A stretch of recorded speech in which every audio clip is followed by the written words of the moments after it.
Hello everyone, I am Ashwini Deshpande from PCCOI College of Engineering, Nigri, Pune. Today I am going to cover the unit number 1 from EEE subject. The unit number 1 is DC machines. Now this is the coverage. Topics to be covered under DC machines are the DC generator and DC motor.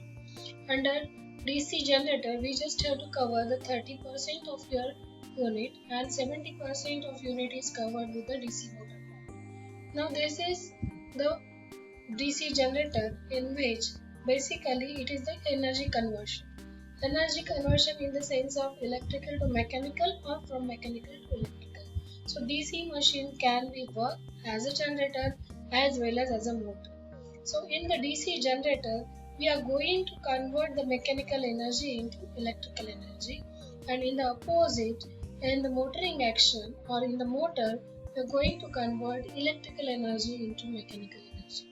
Whatever is the conversion from electrical to mechanical or from mechanical to electrical, it is always done with the help of magnetic field that we are going to see later. But electromechanical conversion is always with the help of magnetic field. So we will require the magnetic field in the DC generator as well as DC motor. Now this is a picture of the DC machine in which it shows some parts. You can see here is a shaft of the motor, bearings, then end brackets, then frame of the machine, stator part. This is the stator part. Commutator part here, that is the commutator part. Brush assembly and this armature. Any machine you consider, whether it is AC or DC, it is mainly get divided into two parts, stator part and the motor part. Now in our DC machines, we are going to see only single construction for the both DC generator as well as DC motor, because the same machine can be operated as a generator or same machine can be operated as a motor just by making some little changes. Now, as I have already told you, the constructions can mainly divided into two parts, stator and the rotor. So stator part of the machine consists of, this is yoke. You can see this is the outermost part of the machine.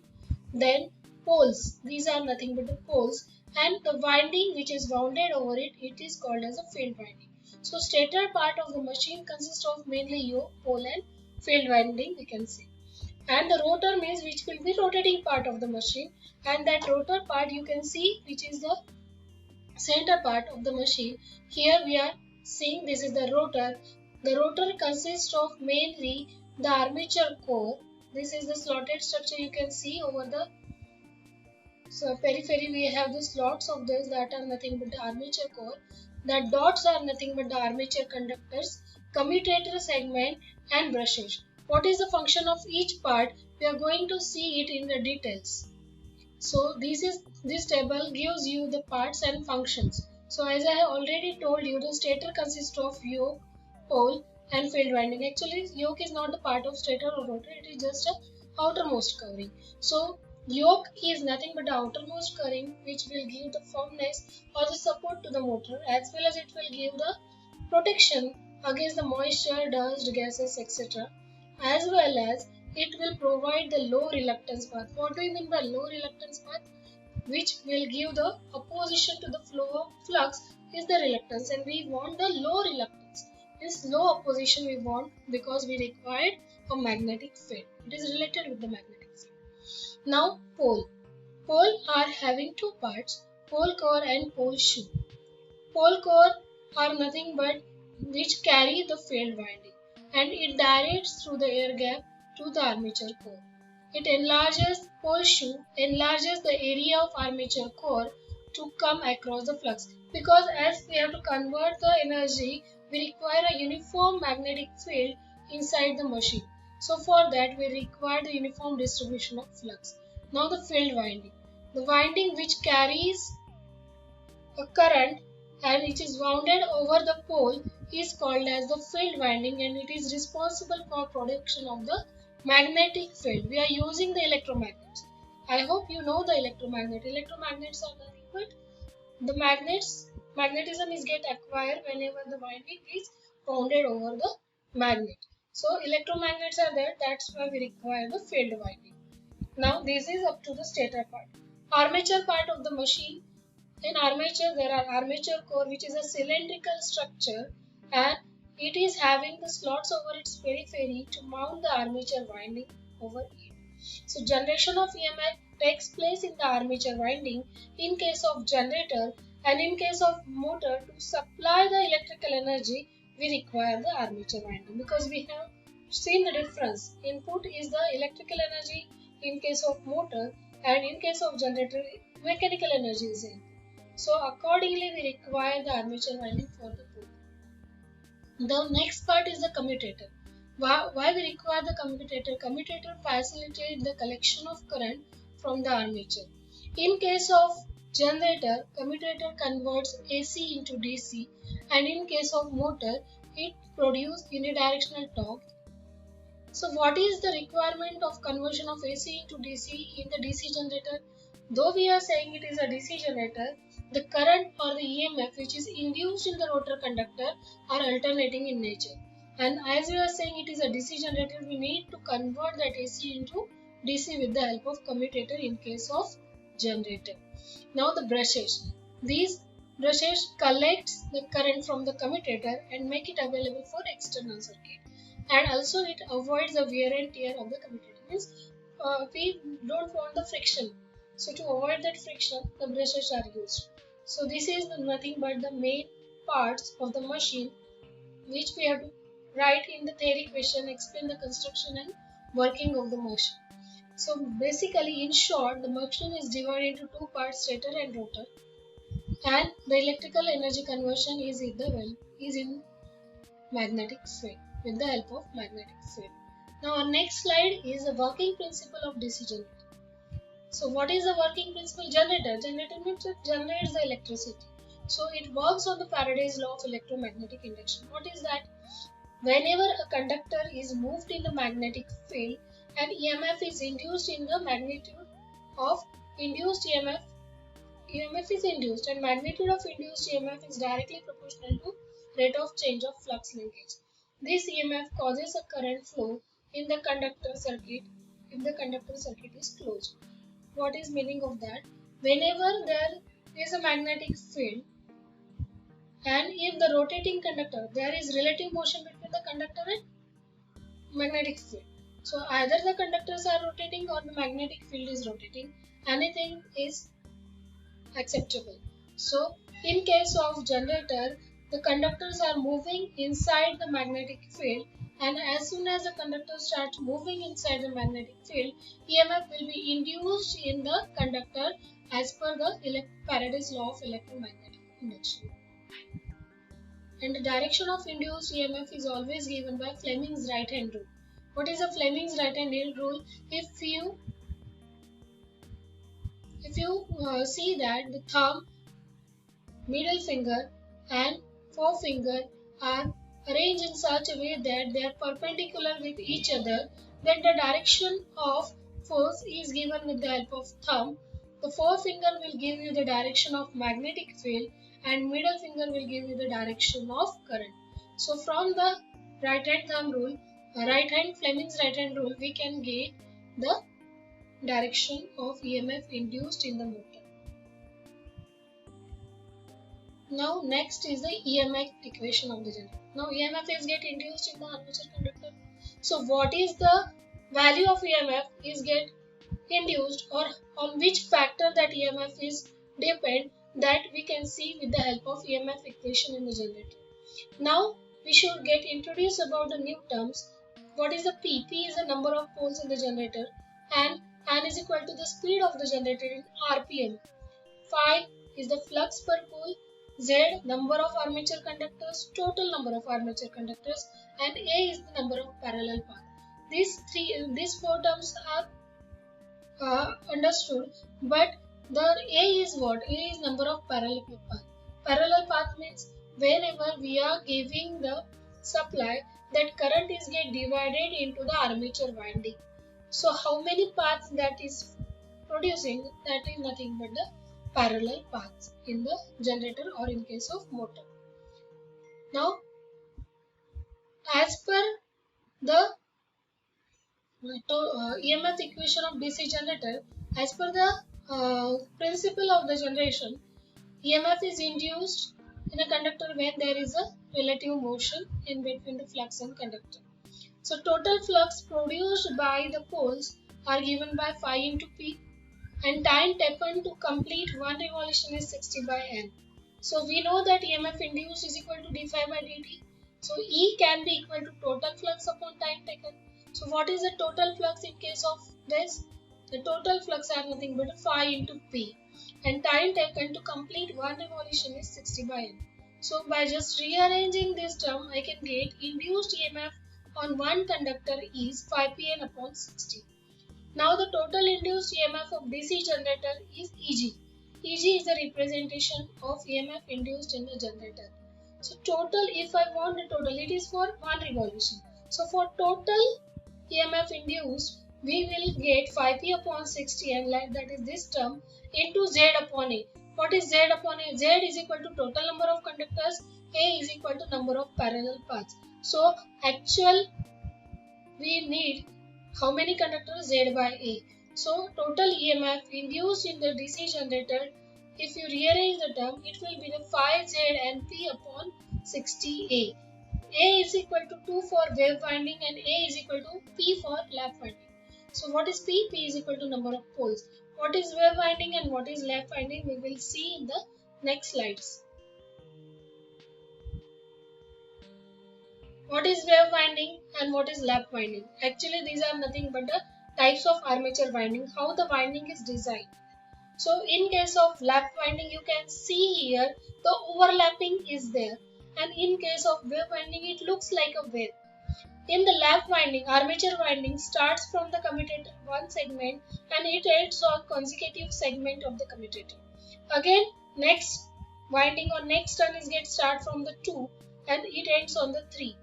Again, next will be start from the 3 and it will end on the 4. And like that, the overlapping is there. That's why it is called as the lap winding.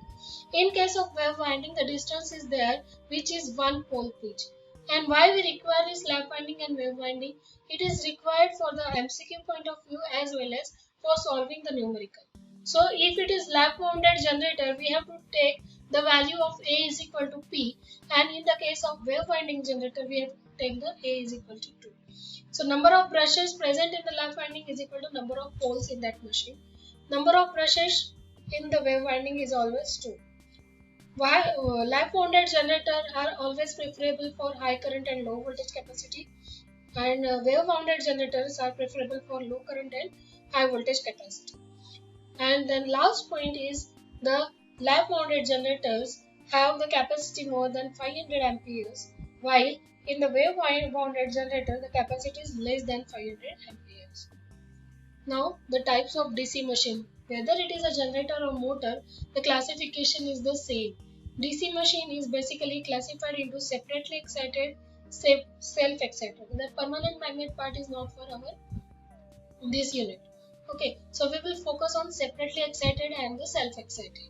Separately excited, self-excited. Under the self-excited, there is a shunt excited, series excited, and compound excited. Okay, so shunt excited, series excited, compound excited. Under the compound excited, again the classification is there, which is cumulative compound and differential compound. Separately excited, self-excited, shunt and series. So separately excited means what? Whenever, now we know that we have seen the construction, the machine is having two windings. One is the armature winding and another is the field winding. So whenever the armature winding and field is created with the separate source of, or field is created or excited with the help of separate source, then it is called as a separately excited DC machines. And in case of self-excited, the same supply which is there in the armature can be used as a field, used as a electrical source for production of the field. So self-excited, when a machine supplies its own excitation of field winding. In this machine, residual magnetism must be present in the ferromagnetic circuit of the machine in order to start the self-excitation of the process. The meaning of this is, whenever we are saying about the self-excited, for creation of the magnetic field, we require the electric supply. But as we are saying that the electric supply required for the field winding, we are taking from the armature, but at the start there is no current present in the armature.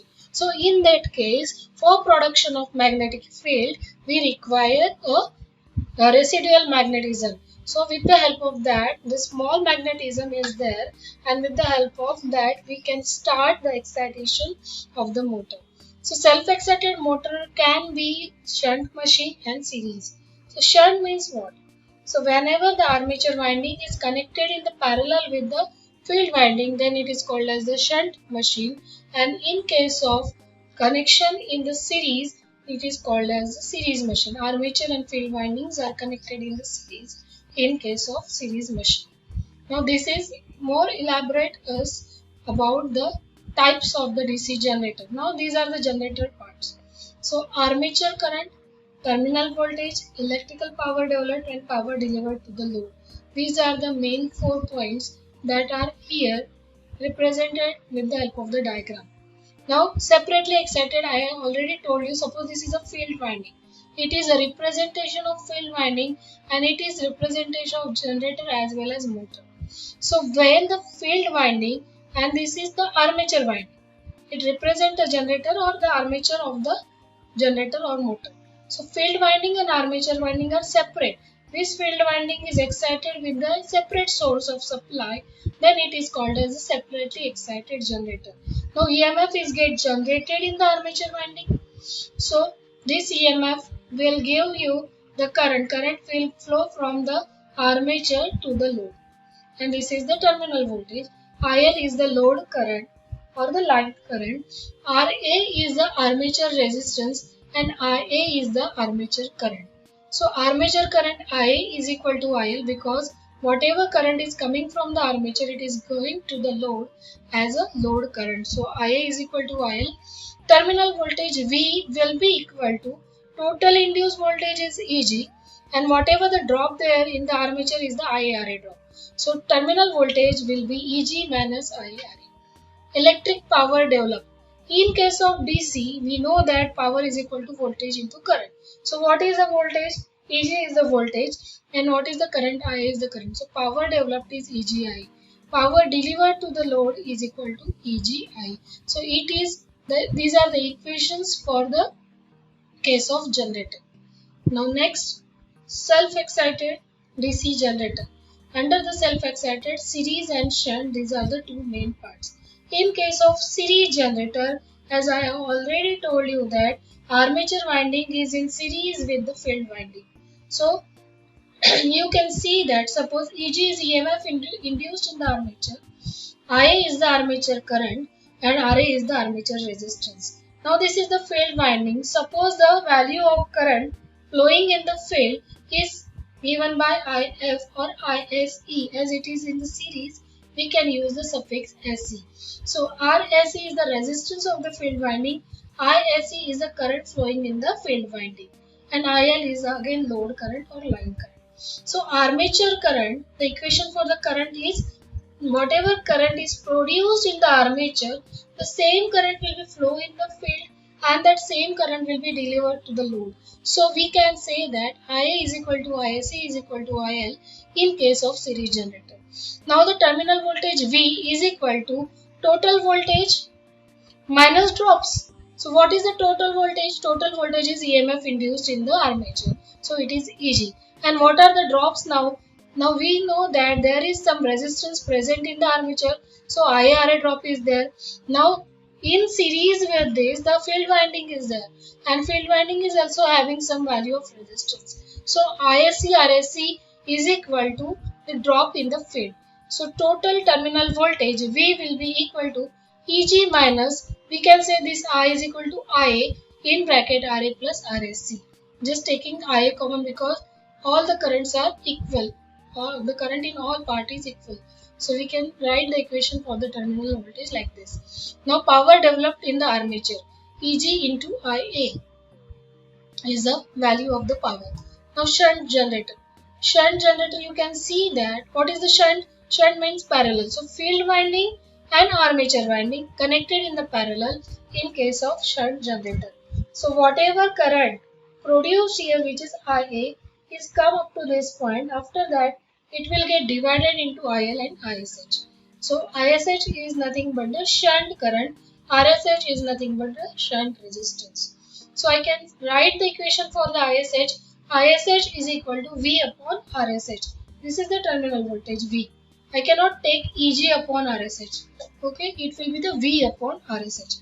Make note that because EG is also having the IRA drop. So you cannot take it as a EG upon RSH. It must be V upon RSH. Now the armature current IA is equal to, it is get divided into ISH and IL. So I can write the equation for the armature current is equal to IL plus ISH. Now the terminal voltage V is equal to EG, total induced EMF, minus whatever drop. But in the case of shunt, you can see there is no another field or anything in the path in between the armature and the load. So whatever the drop, that is here only. So equation for the terminal voltage V is equal to EG minus IRA. Power developed in the armature is again same like the power developed in the series generator. The next is the compound generator. In the compound generator, it can be short shunt and long shunt, as well as we have seen in the figure classification, it is differential compound and cumulative compound. So I will again explain you what is a differential compound and cumulative compound. Before that, we will see the compound generator, short shunt and long shunt. Actually, compound means some part of field winding is connected in the series and some part of the field winding is connected in the parallel. So if first parallel combination and then it is connected with the in series with the field winding, then it is called as short shunt. And for the long shunt, first series combination and then that combination is connected with the another field winding in the parallel, that is the long shunt. So from this diagram we can write the equations for the current and the terminal voltage. Now for the short shunt, if you observe, we can write the series field current ISC is equal to IL. Whatever the current is there, it will be like a load current or the line current. Shunt field current IA. Shunt field current IA is addition of ISH plus RSC again. Now the terminal voltage V is equal to total induced EMF, drop here minus drop here will be the terminal voltage. So the equation can be V is equal to EG minus IRA minus ISC RSC. So we don't have to deal with this, only the current or the path is here. So the terminal voltage is EG minus IRA minus ISC RSC. Power developed is again EGI, it is common for all the types. Okay, now for the long shunt. Long shunt, you can see whatever armature current that is passing through the part of the field series field winding and then it get divided into IL as ISH. So for this long shunt, I can say that IA is equal to ISC here. Then ISC is equal to IA is equal to ISH plus IL. This equation. Shunt field current ISH is equal to V upon RSH, again same like a shunt motor.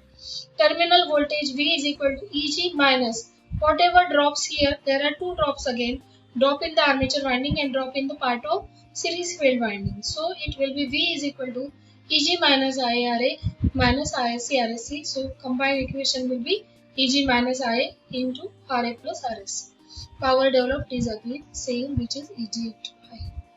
Now I told you about the compound generator again have the two types or the two classification, cumulative compound and differential compound. So what is a cumulative and differential compound? In compound, the part of field winding is connected in series and part of field winding is connected into parallel. So whatever these two parts, if these two parts of the field winding produces a magnetic field in the same direction, then it is called as the cumulative compound. And if these two parts of the field winding produces a magnetic field in opposite direction to each other, then it is called as the differential compound motor. So this is just, but whatever we require as per the equation point of view, short shunt and long shunt. If you observe that the voltage, terminal voltage equation for the short shunt, long shunt as well as the series motor is same. Only the different is the shunt generator terminal voltage equation. Now the last point for this video is armature reaction. So armature reaction is just a point that you should know for the conceptual point of view as well as online point of view. What is armature reaction? In a DC machine, two kinds of magnetic fluxes are present, armature flux and main field flux. The effect of armature flux on the main field flux is called the armature reaction. Basically, what is the meaning? Whenever the EMF is induced in the armature winding, the current will start to flow in the armature winding. So because of that current, the magnetic field is produced around it, and that magnetic field is having the direction such a way that it will oppose its main field. Main field means which is created on the stator. So main field of the motor is get affected by the field produced by the armature, that is called as the armature reaction. So if the load is connected to the terminal of DC machine, the current will flow in its armature winding, and this current flow will produce a magnetic field of its own which will distort the original magnetic field from machine field poles, and this distortion of magnetic flux in machine as the load is increased is called as the armature reaction. Up to this point, we have covered the generator part of this unit, and in the next video we are going to start the DC motor. I hope you all understand the DC generator. Thanks a lot. Have a good one.